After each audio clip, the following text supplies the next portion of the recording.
Okay, today we're brewing a kombucha, and the kombucha needs a SCOBY. I do not have a SCOBY. Don't know anybody that brews kombucha around here where I can get a SCOBY. So I ordered one from on Amazon, and this also has instructions on how to make kombucha, but I've already followed a recipe that I got online, and I'm to the point of already having the tea ready, and it's about 70 to 75 degrees, and I've got the brew box made out of an igloo cooler and a heat pad. I've got that set for 78. I understand that 75 to 80 is perfect, so I figured 78 would be a good temperature. So I just washed my hands. I'm going to drop the SCOBY in here into the tea. I'm going to add the liquid from this bag, which is what's the real strong acidy tea that's already made, and that'll kickstart everything. And then once I make this, I'll save a cup or two to make my next batch. I'm not making a full gallon at a time, although I brewed a gallon of tea. I've got a second one of these jars in the refrigerator. We'll see how this one works out, and then I'll, if I can, I'll make the second jar. So pour this in.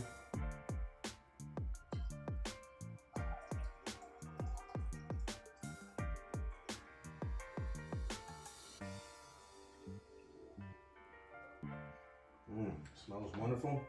A little bit like, actually going to swirl this around a little bit to make sure it's mixed in, not just sitting on top. Not making a gallon because I didn't want to spend the money on a gallon container. I got to be honest with you. I got a ton of these, you know, which are basically a half gallon, and so that'll work out. I'll make 2 of these at a time. Once I get enough SCOBY to split, then I'll have 2 SCOBYs. I'll make 2 of these at a time. I'm also going to make a SCOBY hotel. That's what this is going to be, so that I can put my used SCOBYs in there and keep them happy and growing. But anyway, let's get this guy out. Oh. Come on, come on, don't be shy. There he comes. And we'll just let him.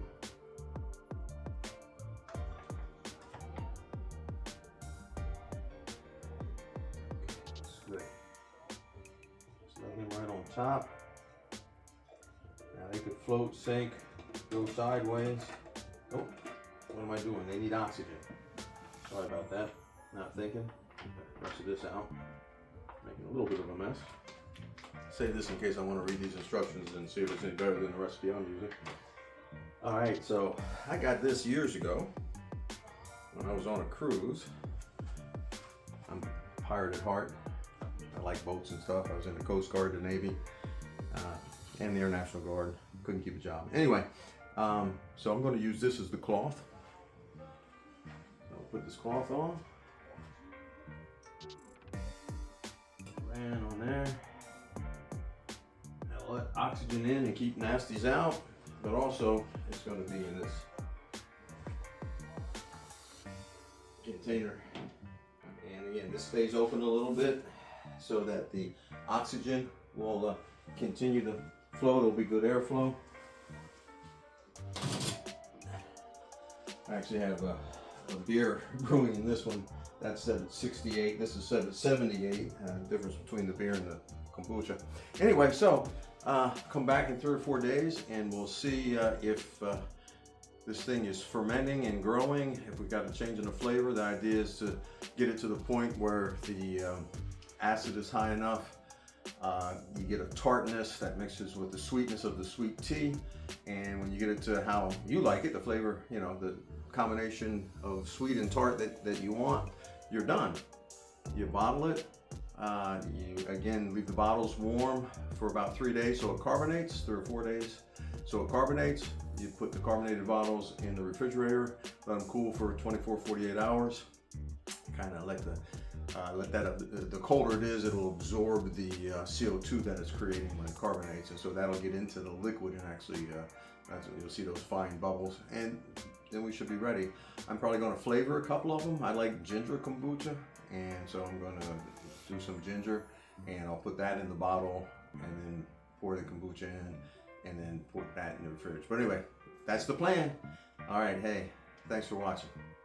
Subscribe if you haven't. Put a thumbs up, please. It helps.